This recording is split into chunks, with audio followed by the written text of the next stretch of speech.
Salam saudara-saudara. Saya percaya hari ini damai sejahtera, sukacita dan kesehatan yang Tuhan berikan bagi saudara-saudara. Hari ini saya akan membagikan firman Tuhan, tapi terlebih dahulu mari kita tundukkan kepala dan kita nyanyikan satu pujian penyembahan sebagai ucapan syukur dan duka yang harum yang kita bisa berikan pada Tuhan. Mari tundukkan kepala.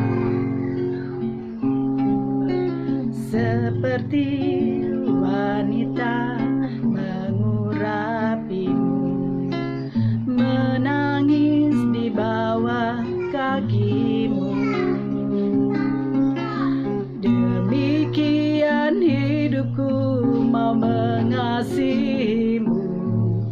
Yesus, Engkau baik bagiku. Sampai akhir ku menutup mata, ku tetap setia menanti janjimu, sampai ku dapatkan mahkota kehidupanku.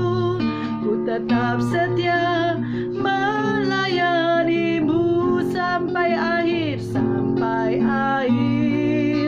ku menutup mata, ku tetap setia menanti janjimu, sampai ku dapatkan mahkota kehidupanku. Ku tetap setia melayanimu. Terima kasih Bapa kami yang ada dalam surga. Kami tetap setia mengasihi dan melayani-Mu Bapa.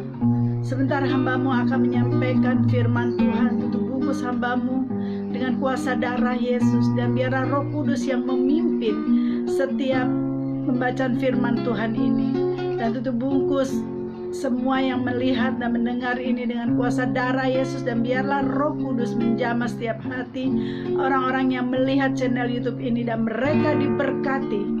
Kami imani Tuhan di dalam nama Tuhan Yesus Kristus, Allah Bapa kami yang hidup dan Roh Kudus.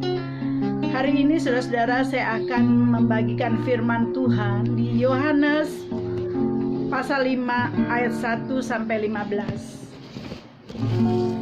Saya akan bacakan judul dari ayat ini adalah penyembuhan pada hari Sabat di kolam Bethesda. Sesudah itu ada hari raya orang Yahudi dan Yesus berangkat ke Yerusalem.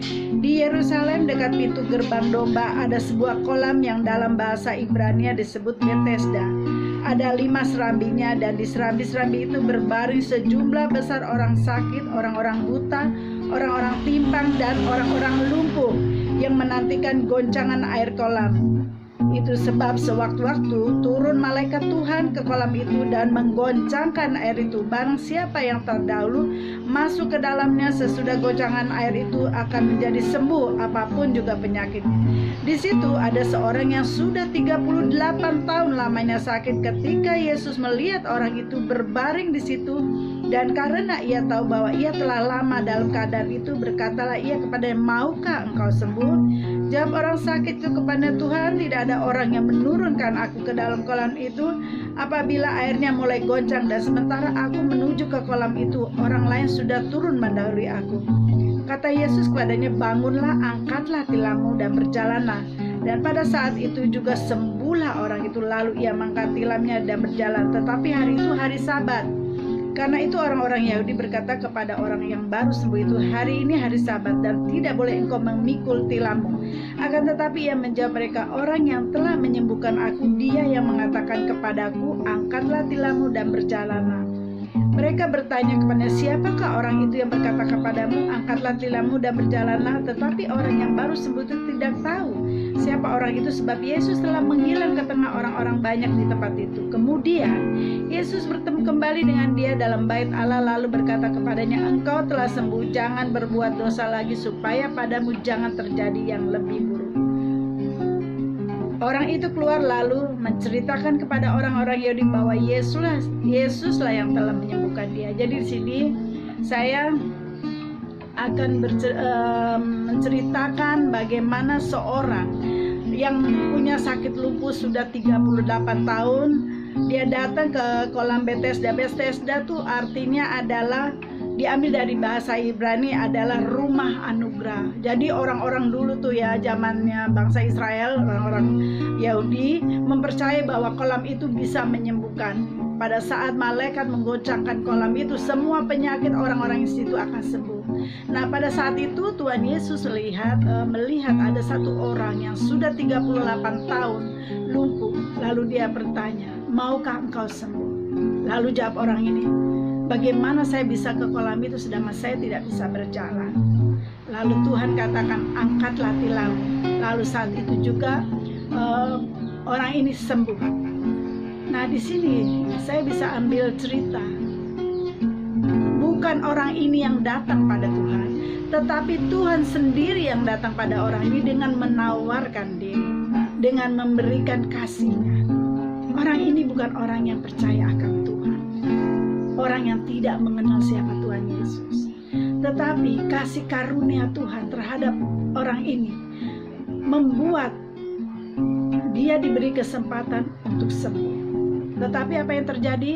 Pada waktu dia sembuh, orang Farisi bertanya, orang Yahudi yang ada di sini bertanya, kenapa kamu angkat tilammu sedangkan ini hari Sabat? Jadi kalau dulu zaman dahulu orang hari Sabat tidak boleh ada penyembuhan atau pengangkatan tilam itu. Tetapi orang ini tidak tahu siapa yang menyembuhkan. Dia bilang, saya tidak mengenal. Tapi orang itu menyuruh saya bangun dan saya jalan. Lihat saudara-saudara, orang ini tidak kenal Tuhan. Tetapi saat Tuhan sembuhkan dia tidak mau bersaksi. Tapi dia mempersalahkan Tuhan, mencari keselamatan dirinya sendiri. Harusnya saat dia disembuhkan, paling tidak dia mengatakan hal yang baik tentang Tuhan Yesus, tetapi dia mengambing hitamkan Tuhan Yesus. Lalu singkat cerita, Tuhan Yesus bertemu dengan orang ini. Kita bisa dibaca di ayat 13. Lihat saudara-saudara, saya baca di ayat 6 dulu ya. Bagaimana Tuhan mengasihi orang yang tidak mengenal Tuhan. Ayat 6.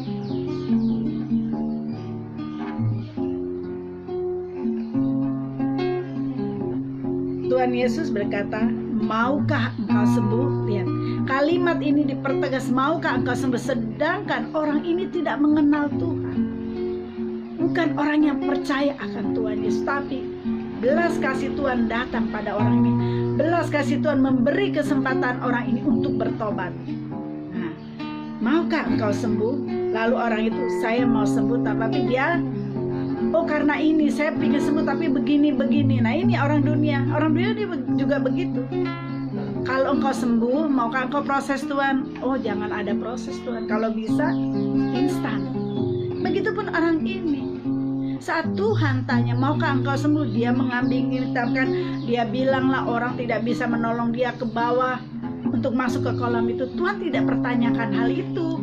Yang Tuhan tanya, maukah engkau sembuh?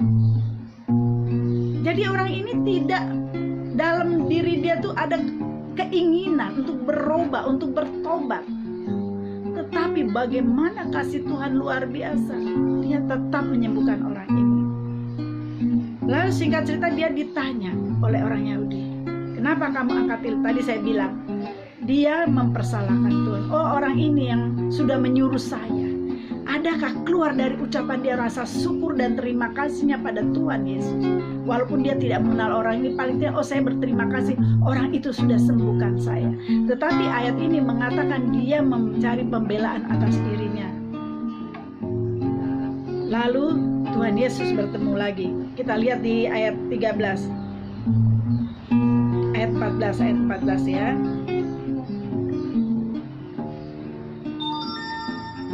Engkau telah sembuh. Tuhan Yesus berkata pada orang ini, engkau telah sembuh, jangan berbuat dosa lagi, supaya padamu jangan terjadi yang lebih buruk. Nah ini, Tuhan tahu siapa orang ini. Dia dikasih kesempatan untuk bertobat. kasihnya Tuhan. Bukan dia mencari Tuhan, Tuhan yang cari dia. Dia dikasih kesempatan untuk sembuh, tetapi apa? Apa yang dia dapati? Tidak ada ucapan syukur. Yang ada dia mengambing hitamkan Tuhan Yesus. Lalu Tuhan Yesus ketemu lagi, lalu Tuhan katakan, janganlah engkau berbuat dosa lagi, agar jangan dosa yang lebih parah menimpa. Nah, begitu dengan kita. Tuhan datang, dia tidak melihat masa lalu kita, dia tidak melihat dosa kita. Hanya terkadang Tuhan dikambing hitamkan. Oh, ini salah Tuhan. Oh, ini karena Tuhan penyakit ini. Saya punya masalah karena Tuhan. Saudara-saudara, saudara tahu bagaimana saya baca firman Tuhan ini menceritakan bagaimana orang yang sudah 38 tahun menderita lumpuh, pernah orang-orang di situ peduli pada dia? Tidak ada satupun orang-orang peduli terhadap orang ini. Tetapi lihat, Tuhan Yesus belas kasihnya turun terhadap orang ini. Tapi apa balasan dari orang ini? Dia mengambing hitamkan Tuhan Yesus. Maka Tuhan Yesus tegaskan, jangan engkau berbuat dosa lagi. Apa bedanya kita hari-hari ini? Begitupun Tuhan selalu datang dan datang mengingatkan kita. Tetapi saat kebaikan Tuhan kita sudah terima, kita lupa segalanya. Kita lupa akan janji kita pada Tuhan. Kita melupakan apa yang Tuhan mau untuk hidup kita.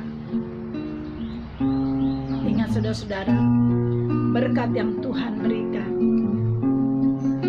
itu adalah belas kasih Tuhan terhadap kita. Kita bisa bangun dengan tubuh yang sehat, bisa bernafas, masih bisa makan, masih bisa bekerja. Itu karena kasih Tuhan pada kita. Mari saudara-saudara, jangan pernah engkau mengabaikan kasih Tuhan padamu.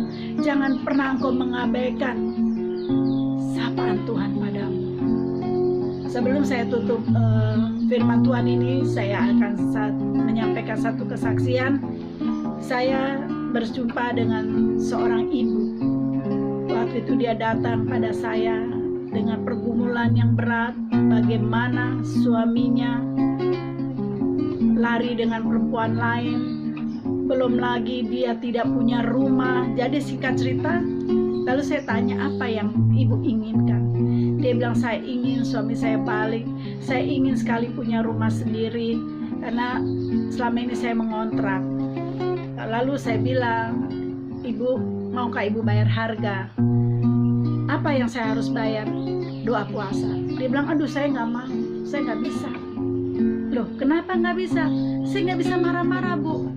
Saya bilang, ini orang aneh sekali, mau sesuatu dari Tuhan tanpa harus melalui proses. Singkat cerita, sebagai hamba Tuhan saya tetap mendoakan. Saya bilang, iman ibu yang akan menjawab doa-doanya. Singkat cerita, setelah 1 bulan kemudian saya dengar berita dari dia sendiri. Ibu ini telepon, suaminya balik dan dia dapat rumah. Tapi apa yang terjadi? Itu yang tadi saya bilang, Tuhan datang, Tuhan loh yang datang ke ibu ini dan melihat kasihnya. Tetapi apa yang terjadi? Dia melupakan Tuhan dan tidak tanggung-tanggung usaha dia bangun. Nah, itu tadi saya bilang, kalau Tuhan datang dalam hidup kita, mari merespon, ucapkan syukur dan terima kasih apa yang Tuhan sudah berikan bagi kita. Demikian kesaksian dan firman Tuhan yang saya bisa berikan. Mari kita tundukkan kepala. Bapa kami yang ada di dalam surga, hamba-Mu sudah menyampaikan firman Tuhan. Biarlah firman Tuhan dan kesaksian ini menjadi kekuatan bagi setiap orang-orang yang melihat dan mendengar channel YouTube kami ini, Tuhan. Diberkati mereka, Tuhan, segala pergumulan mereka di dalam nama Tuhan Yesus, Tuhan jamah. Tuhan berkati juga bangsa Indonesia, berkati juga Bapak Jokowi dan Pak Maruf dalam kepemimpinan bangsa kami. Biarlah hikmat marifat turun atas mereka, Tuhan, dan memimpin bangsa ini menjadi lebih baik lagi, Tuhan. Terima kasih Bapa. Kami serahkan seluruh doa ini ke dalam tangan Tuhan, hanya di dalam nama Tuhan Yesus Kristus. Mari angkat tangan dan terimalah berkat dari Tuhan. Tuhan memberkati engkau dan melindungi engkau. Tuhan menyinari engkau dengan wajah-Nya dan memberi engkau kasih karunia. Tuhan menghadapkan wajah-Nya kepadamu dan memberi engkau damai sejahtera. Terimalah berkat dari Allah Bapa, cinta kasih Tuhan Yesus Kristus, penyertaan Roh Kudus dari hari ini sampai selama-lamanya. Di dalam nama Tuhan Yesus Kristus, Allah Bapa kami yang hidup, mari kita yang percaya katakan amin. Jangan lupa subscribe. Tuhan berkatin.